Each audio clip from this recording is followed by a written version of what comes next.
We ready? Hello, welcome to today's author interview with Brenda Vaca on the Facebook, Riot of Roses, for National Poetry Month. And welcome, Brenda. Thank you. Thanks for having me, Kundan. Thank you for having me on Riot of Roses. Woo-hoo! Yay! Right. So there is also an official bio. Brenda Vaca is a Vietnam poet, author, independent publisher from the Patna Conceded Commonwealth Territory, known as South Britain. She earned her BA in English at UC Berkeley with a minor in creative writing and later earned a Master of Divinity and Master of Arts in Biblical Languages at the Pacific School of Religious Friendship International Union. Riot of Roses is her debut collection of poetry published by her in the house, Riot of Roses Publishing House. Yay! Next week, my name is Kundan Chhabra. I've been on Saturday Band, Hindu, Buddhist, and Sikh, all three, and I'm actually indigenous from those lands where those religions come from. And we are on, this is also unceded Congo territory, right? And yeah, and so that's the main acknowledgement, but I also want to acknowledge while we do that decolonization means land back and not just acknowledgements. It means we actually have to get the land back. And yeah, okay. Thank you so much. Yeah. I'm glad to be here. Yeah. I think it's been a while since I've Yeah. been at the bookstore hanging out with you, but it's fun to be back. Yeah. And I also like to do kind of unofficial bio where we talk about kind of how we met, like how we know you, and how we know each other. Definitely. I believe we met on Instagram and also on some Zoom workshops as well. That's Where right. some editing workshops and that was organized by College Sky, Mhm. right? And then we met in person, actually here, during that, but That's right. that's when we met in person for the first time. And Boca de Oro. Do you remember Yeah, that? because Sen- then Sen- you invited me last year to the future co-ed match That's right. with the hour as well. That's right. Yeah. Yeah, I remember that workshop with Carl Scott. I had brought a piece that was just totally work in progress, and you gave me amazing feedback that helped me like just expand the poem. You said, you got to get it out what you're trying to say. I know you're trying to say something important. He's like, you said, even if you don't share it out loud, it's still so important to write it down. And I took that advice and ended up sharing it out loud anyway. So Right, thank you. yeah, exactly, because nobody has to see your poem, I think that nobody has to see what you write, your first draft, second draft, your 10th draft, That's right. Yeah, so that's why sometimes you just put it all out. Mm. So, yeah. And so this is a good segue into what is your creative process? So my creative process, it's changed over time. When I put this book together, it was the middle of a pandemic. I was on lockdown, we were on lockdown. I was taking a lot of walks in my neighborhood. And had been writing poetry for years, but never took the time to put a book together. I started really writing out loud when I was going on those walks. So I would audio record myself, and then I would go home and transcribe at some point in the day. I'm a caregiver for my elder parents. They're both in their 80s. They're a handful. They're fun. They're a handful. And what was I going to say? It's a shadow. So all that to say is caregivers, parents, people that take care of people with special abilities. It takes a lot of time and energy. So I had to find the time to be creative. So it was often on a morning walk, but then I had to, at some point in the day, usually before midnight, I would transcribe poems and then slowly put this book together. Nowadays, I do a little bit of that process, or I'll text myself a line if I'm out and about somewhere and a line comes to me. I often text myself. I don't know if you guys text yourselves messages. love notes or reminders. So I do that, and then I do my best to gather those pieces together. Working on a second collection feels a little bit different. Not this time around. It's sitting over there trying to be something, but it's kind of a similar process. Write out loud and then transcribe and edit. There's always that editing process. And then, as a public poet, as a person that likes to jump on the mic and open mics, share it with community and see how it lands. And then that's another editing level as well. Yeah. Do you write poems to be read, like privately in a book, or do you write them like to be performed out loud, or is there like an overlap? Like, are you conscious of that when you write a poem? Like, or do you write separate poems sometimes? Definitely, I think there is some poems just come out. Usually, if it starts out loud and there's a lot of energy behind it, I know it's going to be a spoken word piece.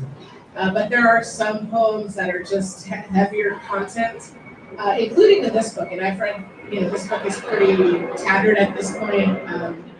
But there are some poems that I haven't read out loud that are just likely to be read. Do you say you take care of somebody mental ill? No, they're 80s. They're in their 80s. My parents. My mom's gonna be 88 in July. My dad's gonna be 85. Oh, okay. So they're still up and around, but I need to make sure the coffee pot gets turned off, the burner's off on the stove, and no one's overdosing on their meds. Stuff like that. Oh, yeah, definitely. Yeah. Yeah. Yeah. Take them to appointments, all of that good stuff. Yeah, I take care of my aunt who is poets. Diabetes and schizophrenia, so it's related. Yeah, definitely. Yeah. Power to the caregivers. Yeah. That's right. Definitely. Yeah, and that can also inspire our poems. Yeah. Yes, it can. It can absolutely inspire poems. I know a lot of people that are parents that will, the experience of parenthood infuses their poetry. I don't have that experience. I'm a pet parent. I have fur babies, cats, dogs. But being a caregiver, I find myself writing stuff about my parents in particular, and I haven't shared all of it yet, a respect level because they're here on this earth plane. But I share stuff with them. Maybe there will be a collection someday about that experience. Yeah, definitely. So how do you deal with writer's block or the creative block? The way I deal with writer's block is I love to read and support other writers.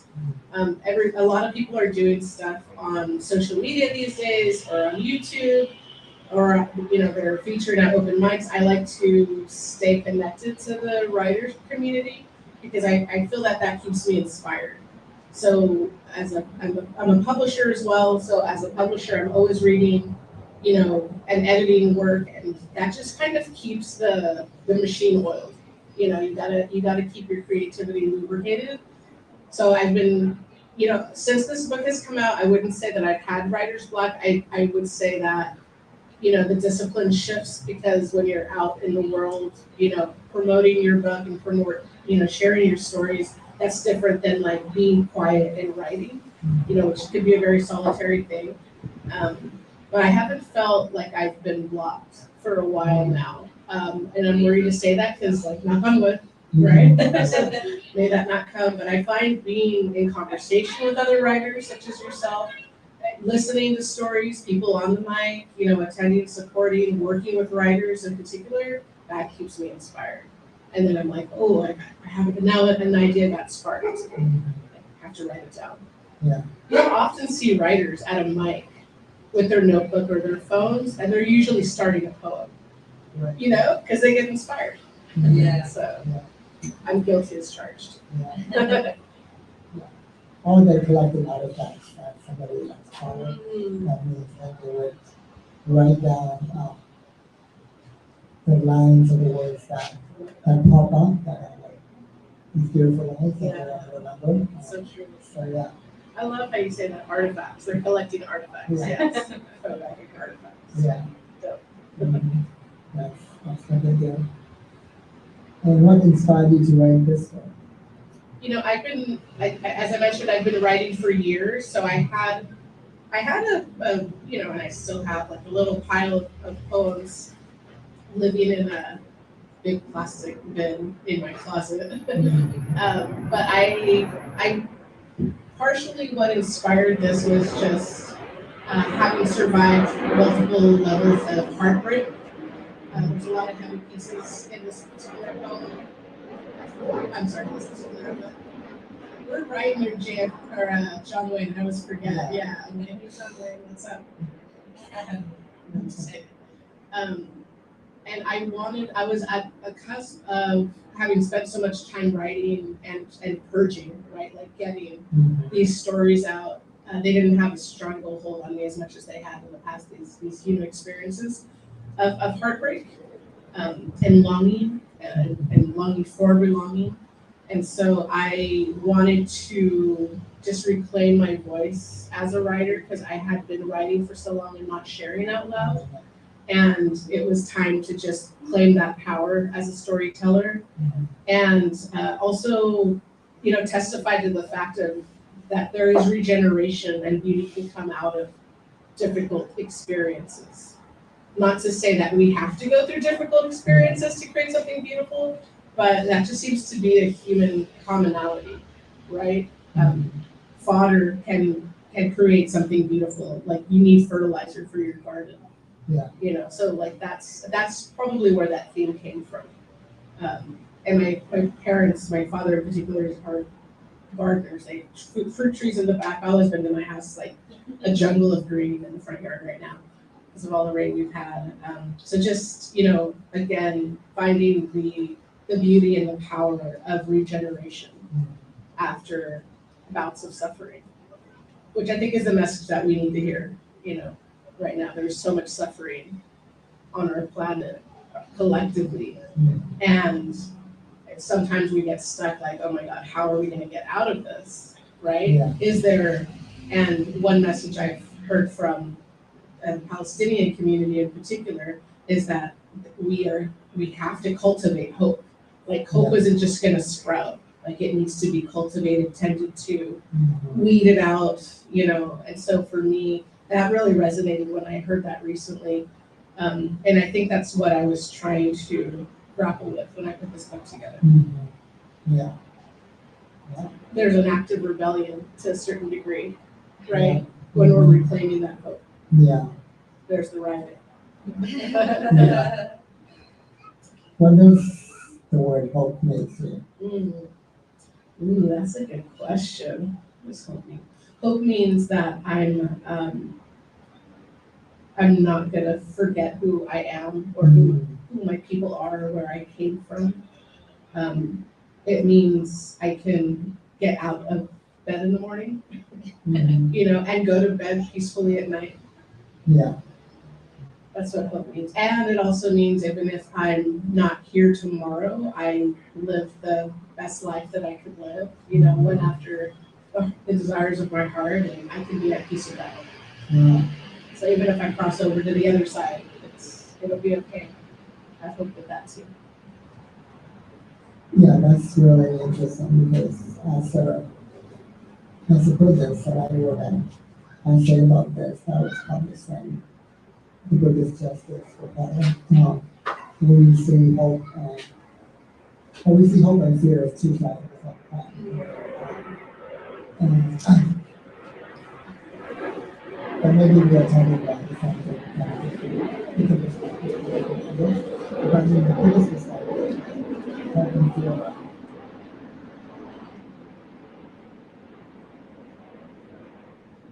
two sides of the same coin. Because fear we see this as negative thinking, right? And hope can in the West it can become toxic positivity, right? But also it's even deeper than that from the Buddhist perspective. Hope is like a grasping, a longing, right? So there's a sense, once there's hope, there's a sense of lack that something is missing, which is why. But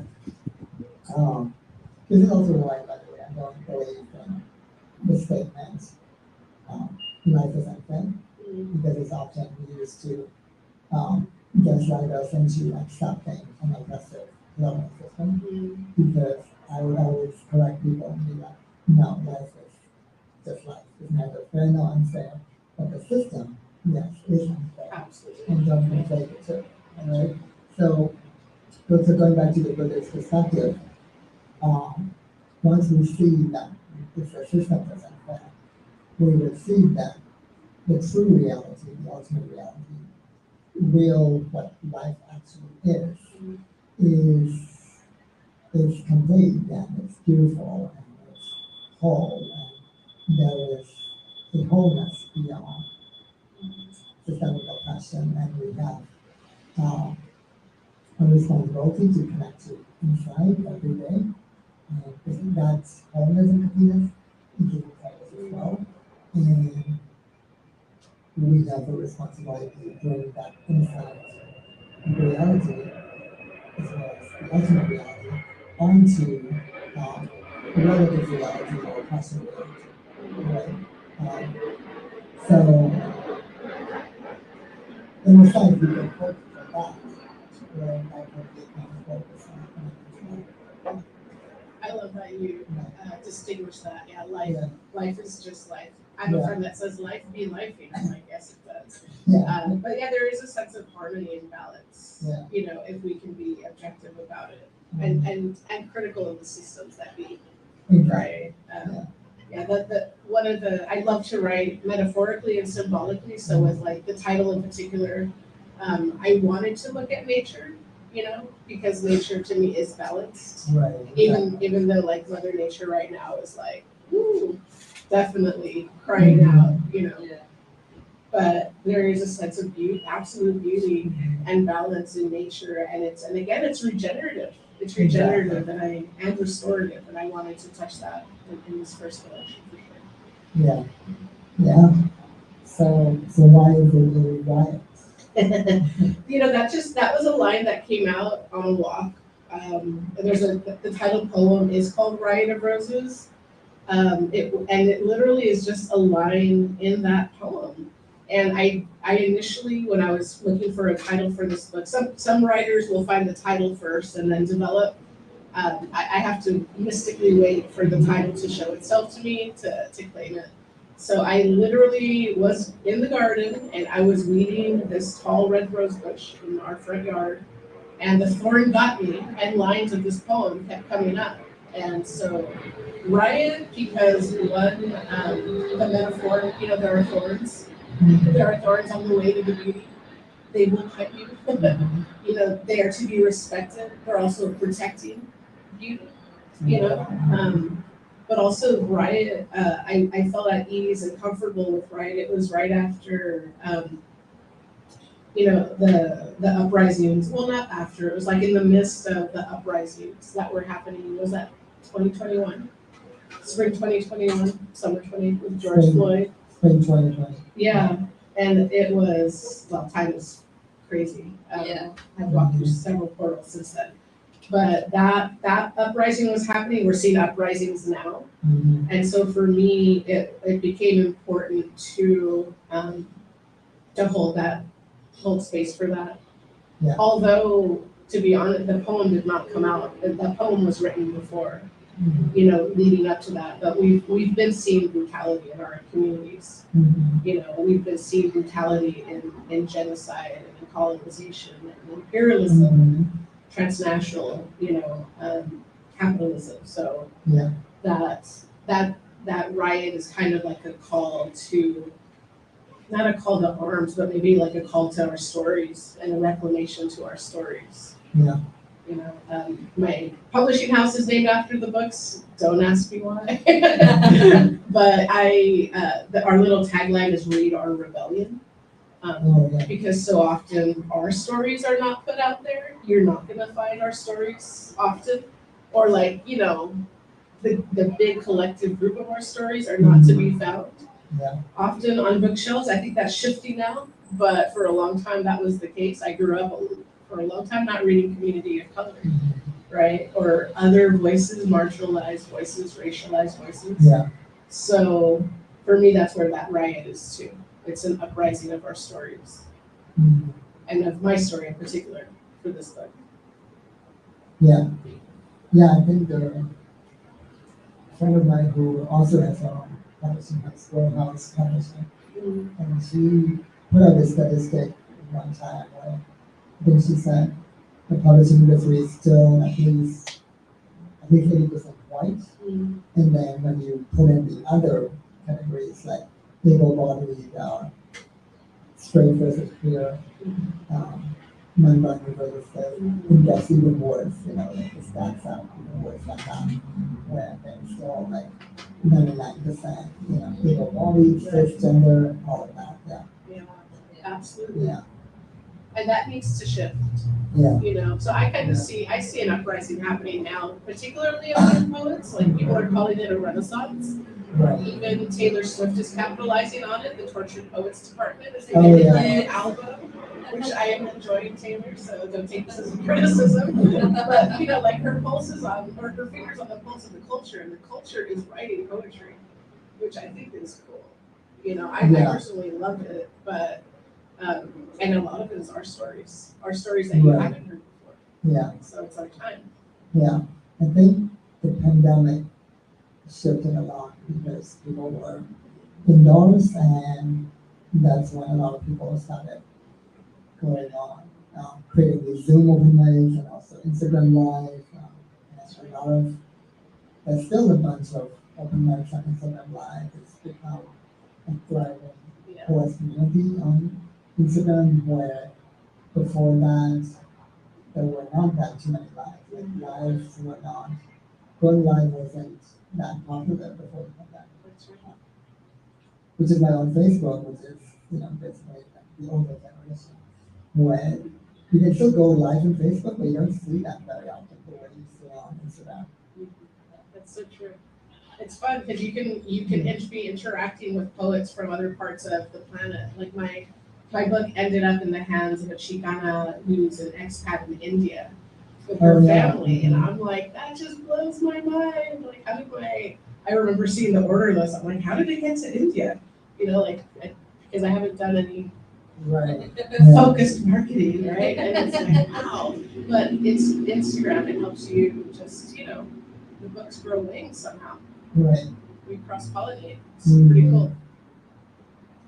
That's reminds me of something, because the word you use, this is something I see online often. It's like, why do they call us immigrants but call themselves expats?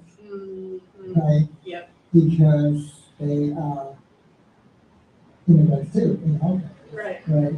But they don't want to call themselves that. Yeah. Which is something I think is part of the whole white supremacy and Western superiority too. Oh yeah. Yeah. Definitely. Yeah. Yeah. Yeah, it's one of the things I have to test myself too, and I think about it and be like, oh yeah, that's still needs to be part of life. Oh, so many levels and layers. It's and we're raised in this like linguistic system, so I fall in the trap every day, multiple times. Yeah. Totally. So let's have you read this, Riot of Roses. Yeah. You want me to read the title, please? Yeah. Okay. What page is that? 126. 126. Okay. I haven't read it in a while. that particular piece. This is called Riot of Roses. Like the blooming of roses, we riot to life. It is sunset. The sun rides low on the horizon, so low we can't see it. New moon, 3 days old, chases him, and Venus rides high, witnessing all of it. Birds tucked into the safety of trees chatter. It must be story time just before bed, and the energy of the young ones shakes the leaves on the branches. Barking dog in the distance declares, I am here. The moon insists in her persistent cycle, the way she comes and the way she goes, the way she grows heavy in the belly, and the way she surrenders to her waning. She is always whole in her fragmentation, even if she cannot be seen. The time for withering is over. This is the birth of a sunflower. This is the origin of the wind. A new life is waiting, knocking at our door, comes in dramatic like birth pangs. There is no way we can deny it or postpone it. The mothers understand, the daddies know, control as we might the outcome. Life is most unpredictable, like a riot of roses, vibrating color, fantastic. One day furled up tight in a bud, the next day bursting open at the rising sun. We bloom to life when Kairos arrives, beckoning, wake up, wake up, wake up.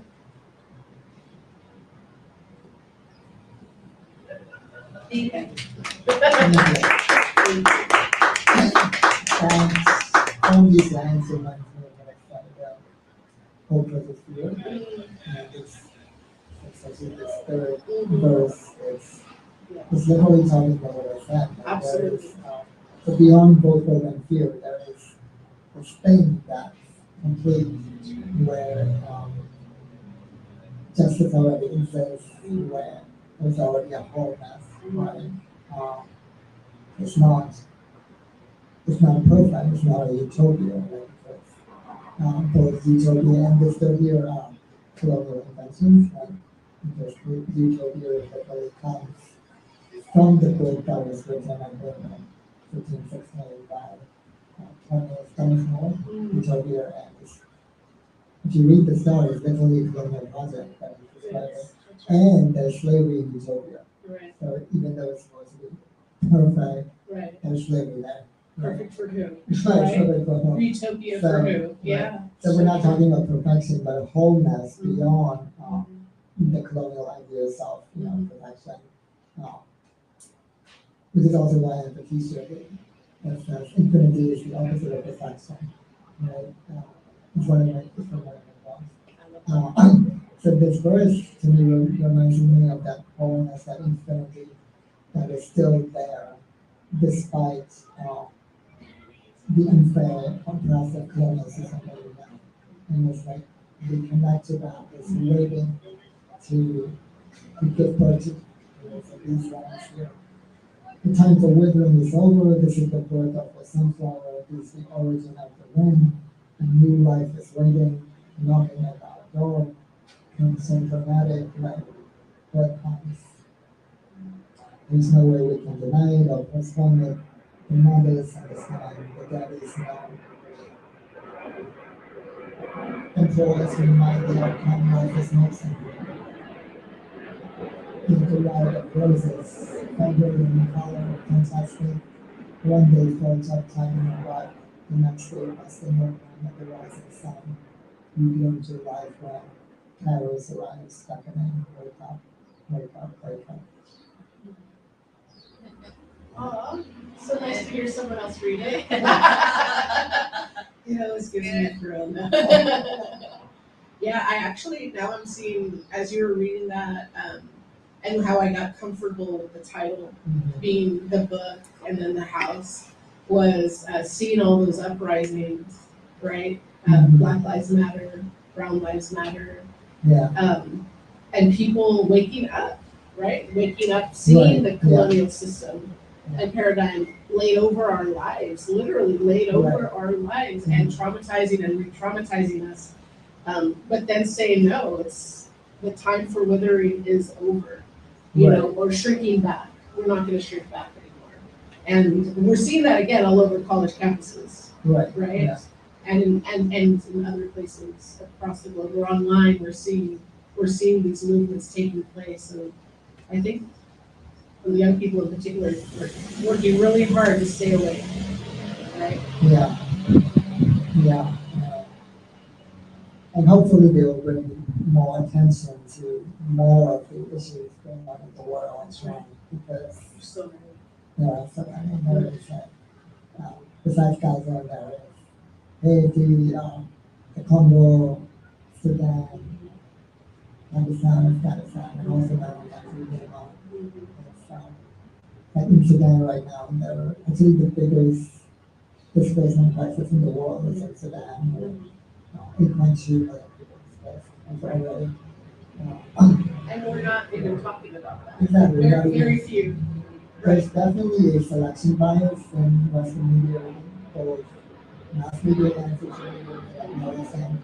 And we have to like decolonize and really um, interrogate ourselves. Wow, like why is that? Like, is it the colorism? Is it the fact that they're dark skinned Africans, right? Right. Things like that.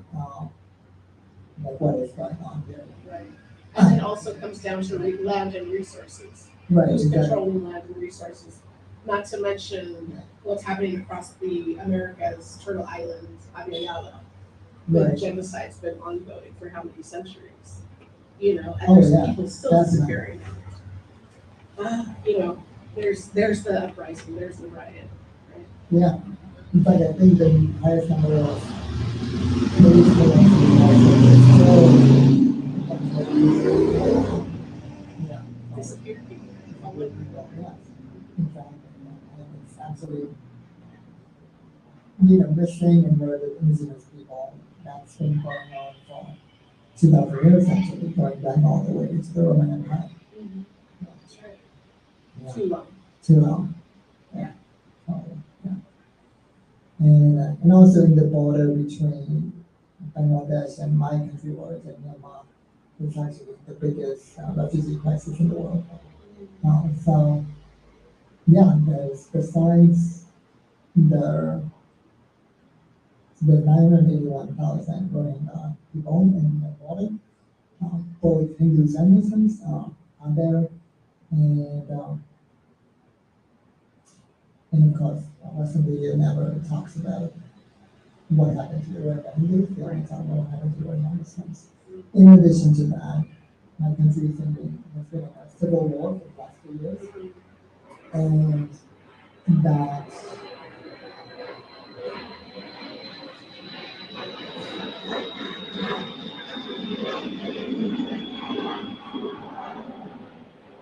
there's been 800,000 people displaced. So that's in addition to the crisis that they're coming out as well. So altogether, it's like 1.7 million people. Right? And I've heard about this because of you, because you'll send me, messages, you'll forward emails, Right, yeah. and that's the only way, because I know of someone in relationship with someone who's paying attention, right, who's affected. Yeah. Otherwise, like you say, there's like a total bias Yes, in our media as to what we hear about. Yeah. There's definitely, in the media, there's anti-Semitic, Islamophobic, and Hindu-phobic bias in the media, and it depends on like who is talking. There's always one of these three biases, but the bias around Hindu-phobia has still not been acknowledged yet. There's literally only one university in the United States, I think, Rutgers, maybe not one, two, there's definitely only one or two that is officially recognized Hindu-phobia as an actual thing, right? So when it comes to Western reporting, like in the case of my country, I hold Western media, including social media, responsible for what's happening in my country because the way they were reporting it is, we were under a dictatorship for so many decades, and then for about 5 to 10 years, we had, for the first time, a partially sort of uh, civilian power sharing relationship between the military dictatorship and the civilian government that was democratically elected for the first time in decades. And the indigenous Buddhist woman, Aung San Suu Kyi, who was a Nobel Peace Prize winner in 1991, and she became sort of the de facto leader of her party that won the election in 2015. In 2010, her party boycotted the election because they did not agree to uh, the power sharing agreement.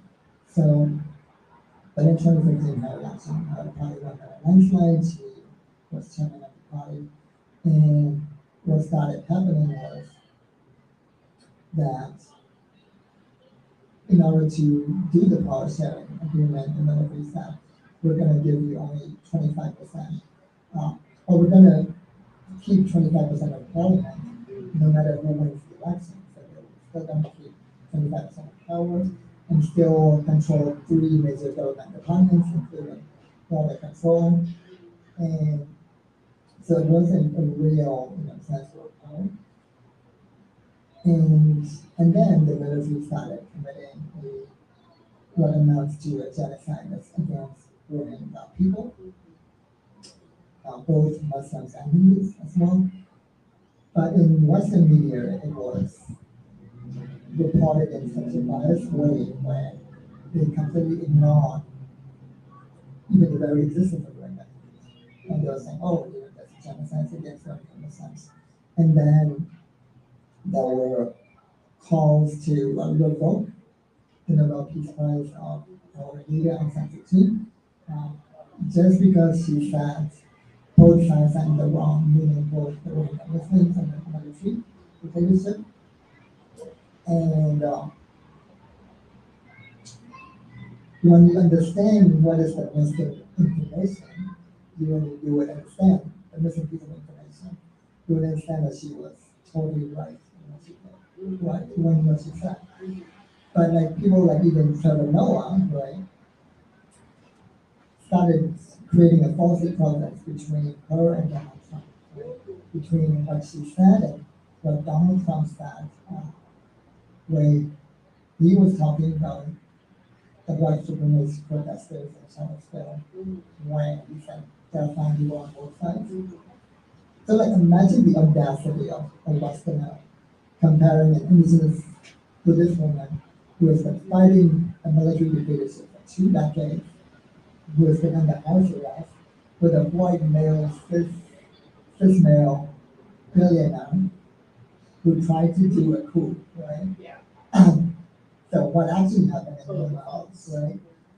So the missing piece of information is that, and this has been verified and validated by Amnesty International as well. In fact, they're pretty much the only Western media that has reported this, which means that essentially underreported. Right? So what actually happened was the Rohingya Muslims committed a genocide against Rohingya Hindus. That's how it started.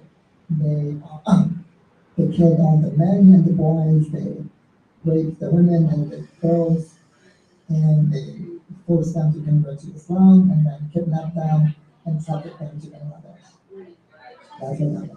And during that whole thing, the Myanmar military was also caught in the crossfire. And them being who they are by the way Marxists. They pretend to be Buddhists, but they're not.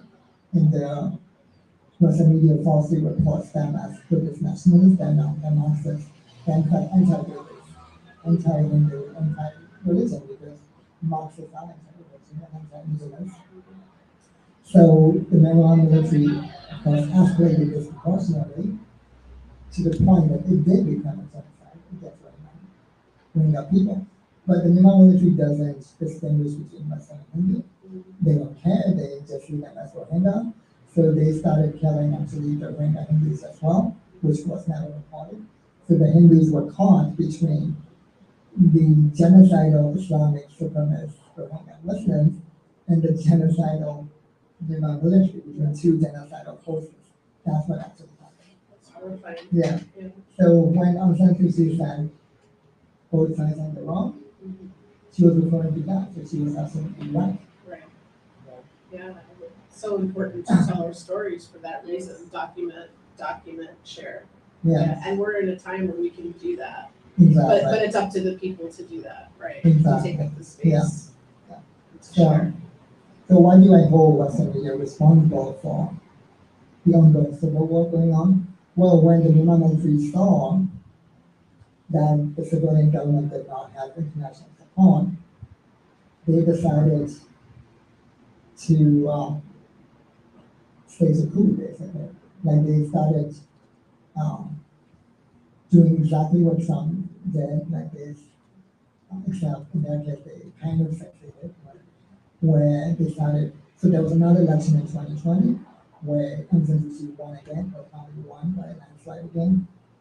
And and by the way, she was never allowed to be officially the leader because they put a rule in the constitution saying somebody who is married to a foreigner cannot be, and she was married to a British guy. So, so yeah, so they started accusing her party of cheating and a big election, and then 2 days before Parliament was to open in February 2021, they staged a coup. And at first it was a bloodless coup because they already control most of the things. So everybody just admitted to it. But immediately afterwards, there were massive peaceful protests throughout the country, and the peaceful protests over the years, century years now.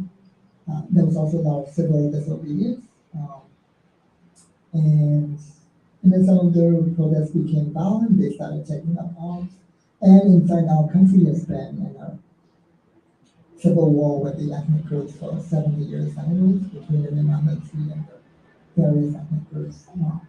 And those ethnic groups became even more active and taking up arms against the central regime.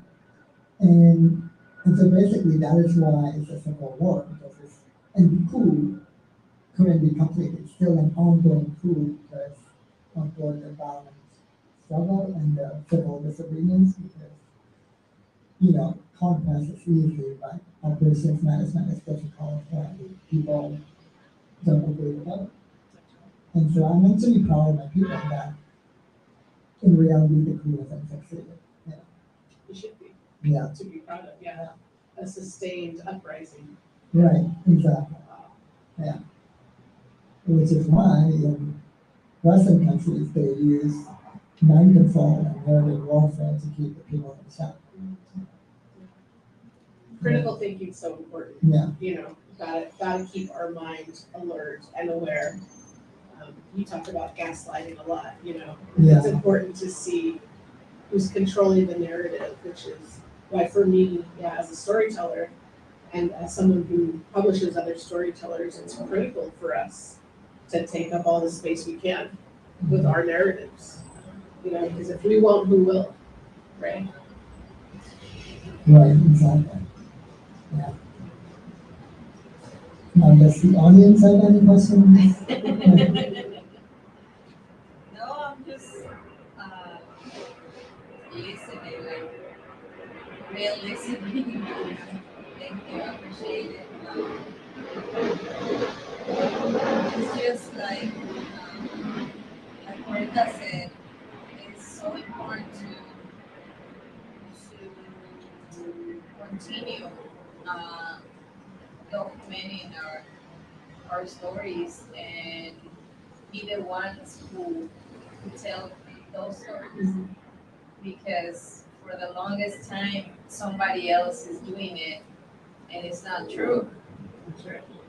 And so I'm very thankful and grateful to find you to me. But definitely, well, your book is great, definitely. But like doing the, how do you say it? Desmenuzar each poem. Oh, like unpacking each poem, right? Or spending time in interpretation. Yes, I suppose. I love that. It's fun to do that. And thinking and the power, like right now, that you were saying, social media, like definitely we need to do the same as well as other people is trying to make you feel or telling you lies. You need to be the one, okay, this is not true, this is what's going on, because also now you can see that news, they're hiding the people, like, okay, if you show me what's going on there, I'm gonna kill you, right? But sometimes it's not what is happening, and at this point, we have that part, like, yes, we need to follow or check the source. That's right. But at the same time, knowing that, yes, now we have more uh, people that is showing the truth. Like, yes, this is what will happen right here. And going back to, yes, we need to tell our truth. Absolutely. Yeah. Definitely. And that's why I told my country right now. Yeah. Yeah, Yes. because the lie of omission is the number one tool they can use in the world. But they'll one thing, but that will make certain people look like they're bad, and then they'll leave out critical information. Yeah. Yeah. And then, we don't know what forces are behind some of, the posts that you see online, where you don't know who's paying for that, like, because at this point, like, I learned recently that spreading like social media or like misinformation, being a social media troll, is literally a full-time job for some people. It's like they get paid at least $56,000 a year. Like, so like, how do we compete with that? We're not getting paid to, like, I'm not getting paid to tell you about my country. Like, I'm doing it for my own time and my own energy. And so, like, we have to kind of be aware of that as well. Yeah. And so, especially as a Westerner with Western privilege, there is a responsibility to, like, fact check a post on our own before, like, just hitting the share button, like, that's what. Yeah. All right. So, well, what was your like childhood like? Say that my childhood? Yeah, yeah. I'm like, yeah. You just like boomeranged me somewhere else right now. Since we're so close to the city of Orange, I'll talk about that aspect of my childhood. My parents had like a taqueria on Chapman Avenue in the city of Orange. They opened it when I was 12, called El Mucho Taco. Don't know if anyone in the universe has ever been there. They had it for about 10 years, but I grew up going to work there. So I've been working since I was 12, which means I need to retire now. But that's not happening yet. So yeah, it was filled with a lot of hard work, very family oriented, close to both my parents. Both my parents are awesome storytellers, oral storytellers, although they're beginning to write their stuff down now. But my childhood I'm the youngest of four, so I was raised in not a very traditional Mexican family. Half my family's Roman Catholic, the other half is Pentecostal. So there was that friction in my household of Christian ideology. And that impacted me for sure. But yeah, my childhood was filled with a lot of stories, a lot of tacos, going to Bolsa Chica all the time. That was our childhood beach. I have a poem called Bolsa Chicana in this book because of that. One of my earliest memories is my dad carrying me in the Pacific Ocean. Yeah, it was just a lot of togetherness, a lot of togetherness. And, we're a dramatic family with a lot of personalities, but we're still pretty close. Yeah. They all drive me crazy, but I love them. Right. And you used to be a pastor, right? Yeah, I used to be a United Methodist pastor for probably over a decade. I went to seminary. I went actually as a biblical scholar because I love stories, and I was raised in the church, in the Christian church. So I was just always, I was studying stories. I'm a storyteller, I'm a writer, and I'm a reader. I'm basically a big nerd, right? So I went there as a biblical scholar, and then someone encouraged me to spend some time in the pulpit, because if I'm going to teach other pastors or biblical scholars, I should know what it's like to be in that space. And then I got zapped because I love the mic so much. I got zapped at the pulpit. It was just, it felt like I had been on so many different roads, and I was like at a crossroad, and it was like just an incredible spiritual experience that I had that first time. And I stayed there for about a decade. And then in 2015, I went to Central America and heard a lot from indigenous Christian churches in Guatemala in particular and in Honduras about the role that the United States and the Church of the United States had during those civil wars in the 80s. And that just shattered my heart. So again, there's a heartbreak of this book. It's not just romantic heartbreak, it's also heartbreak from our faith traditions, my faith tradition in particular. And I ended up going on a leave and I surrendered my ordination in 2017, which was a big deal. It's kind of like a big spiritual divorce. I don't even know how to explain it. It was 7 years of education and process. So it's like, how are you a doctor and you like surrender your credentials, you know? But that's what I did because I was like, I can't work for this organization. And I couldn't do like a sideways dance to another equally complicated institution. Because the institution of genocide, colonization, and imperialism is alive and well in the Christian traditions. A lot of people think I left the faith. I did not. My faith has become more expensive, I would say, and definitely, struggling to recover my indigenous spirituality has been that path unfolding before me now. But it's a beautiful dance. The words actually of Rumi, it was Rumi, that said out beyond what did they say? Out beyond thoughts of right doing and wrong doing, there is a field. I will meet you there. Like that's my path right now, my spiritual path. Oh no. Who knows, right? But that's what we see on the cute little posters. So but who said that? I'm not sure, but it's a wisdom that was passed. That has gotten me through some really difficult times. So God bless whoever said that or wrote that. Or community. It might have come from a community. Right, because the person's always very vocal about this. They've been talking about how the white authors like Coleman Banks, like Daniel Baginski, thing that they Daniel especially, I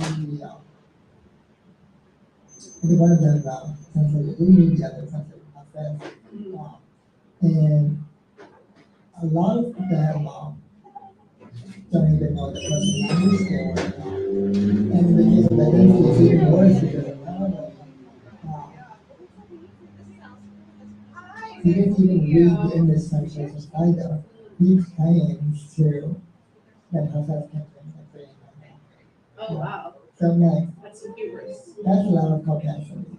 It's like, why would this person freaking message come to this white guy to give to the person complaining about fighting against what basically they consider cultural appropriation of their culture and a business side. So now I'm gonna have to do some serious digging as to the source of that quote. Absolutely. And the context. Right. I just remember that when I came across it, it was like I was at another crossroads, leaving and returning, and trying to find that harmony and wholeness that we were talking about earlier. Right. Exactly. Because I come from cultures that's been fragmented. Right. Exactly. Right. Colonization has fragmented a lot of our spiritual traditions. So it's about somehow spending time in them long enough to find home in them again.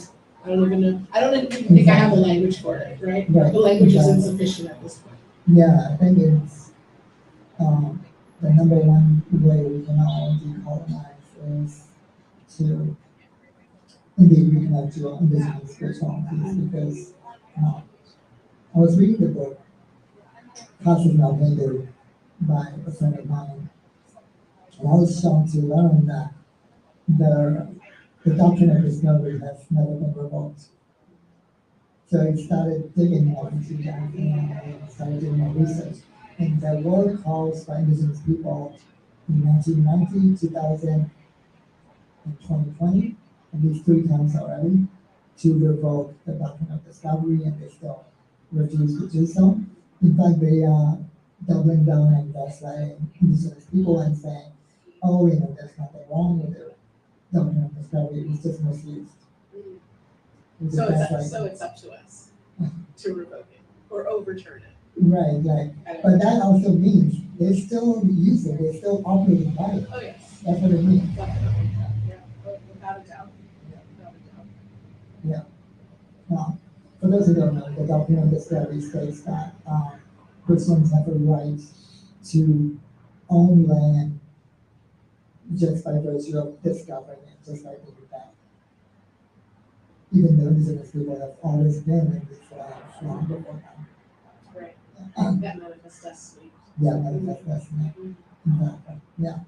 So, I was recently telling a friend of mine who was um, engaging in appropriation of my culture, and I was trying to guide her and being like, about connecting to your indigenous spiritual roots because she's Mexican, and so, there's Santa Rio, there's Cantaro, and if you're disconnected from that, your ancestors are always here, they're listening. You can talk to your pre-colonial, and even pre-European for the white people. Because before they were white, they were European, and before they were European, they were indigenous. So for them, they're both saying that. But you can always talk to your pre-colonial indigenous ancestors and ask them what were your ancestral practices. And even if they don't respond immediately, they are listening. And they will respond to you in some way. And they might respond to you in a dream, some book might fall, the bookshelf and fall in the lap. There's always guidance. Absolutely. Yeah, no doubt about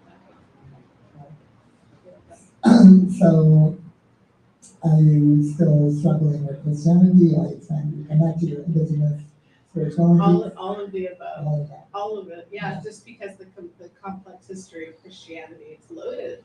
Yeah. It is a loaded weapon, and it continues to be weaponized, and we're seeing it very blatantly these days. So, yeah, the indigenous practices, and on the indigenous side, the struggle is definitely real to reclaim and find like what is my ancestry from that side, and asking for that guidance and waiting and meeting community that is actively engaged in indigenous practices. But it's hard to find when you've been steeped in a system so long, generationally, not even just individually, generationally. It's hard to tease that out. What was the word that you used earlier about that? It's like, and there's so many threads, right? But ultimately, like that is all both is me. I'm all of it. So oopsie. To find peace with that is what I'm striving for daily. But yeah, I just I have a relationship. I believe I have a relationship with Creator. For me, or spirit, however you want to call it, I'm cool with all that language. So I don't have weird hangups with that. But I have to also remember I'm a divine being. And that's probably the most important message to receive in this time. Having a human experience, a very human, messy experience. That makes sense. Because, they were not even allowed indigenous people to speak their own languages. Right. Cutting off their hair. So that was, I recently cut my hair, Paula knows this, but I had been growing my hair for years, which is funny because the Pentecostal side of me does that too as a spiritual practice. But I think that's also like our indigenous connection, because as indigenous women, men as well, people, we do that too, and it very much feels like it's part of my, it's in my DNA to have it. I feel most empowered when I have long hair. But I'll probably, if I ever have to shave my head or when it all falls out, I don't know. I'll have to find power in that too. So, if you'd like, I would like to extend an invitation every 2 months. So I'm part of a monthly anti-relationship on Zoom, and every 2 months, the leader, Sana Joshi, she guides us through talking to your ancestors, to your music ancestors. And the way she does it is really beautiful. She acts as a stand-in for our ancestors. So she's like, pretend I'm your ancestor right now. Like, and she would go through a process where she would ask us very key questions, like what are the barriers to talking to ancestors? What are some fears? And then how do you want to greet your ancestors? Right. And as she even says that, the reason why it works when she was standing is because it feels like a living being. Right. She is. Which is why our ancestors that the Christians demonize as, idols or idol worship. They're not idols, first of all. There's a term for it called worthy, which is in our language. And these worthies, we treat them like living beings, which is why we offer them like water offerings or food offerings every day. And because we treat them like living beings, we feel close to them. That's not that the statues are wrong. It's not that it's a stand-in for the actual living deity, right? And in fact, my dad was so committed to that practice that he literally built himself a wash basin right next to the altar.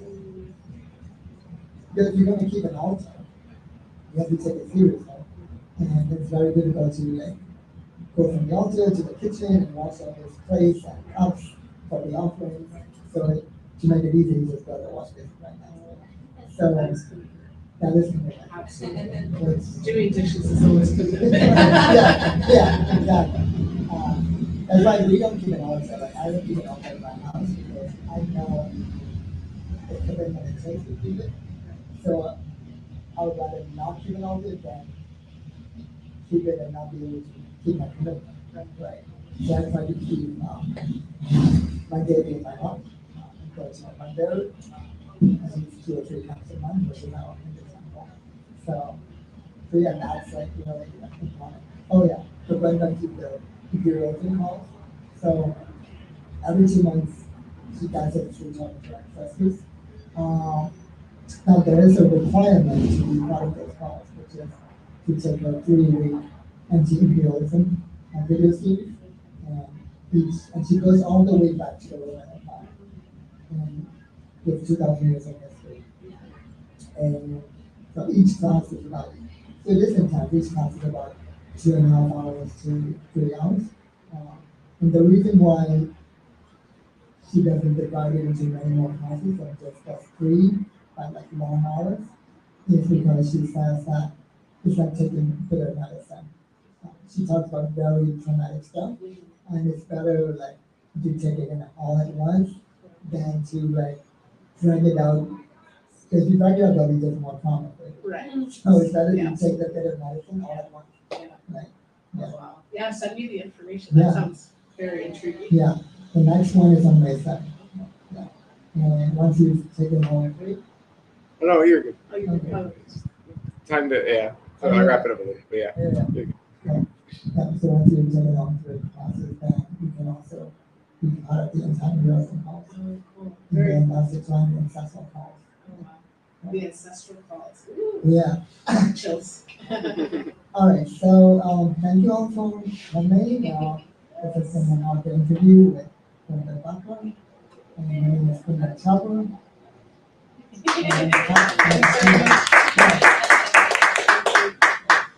if you want to buy the book, it's at the bookstore now. You can buy it at the counter. Make sure you support the author and your local independent bookstore. Riot of Roses. Thank you. Thank you. Awesome.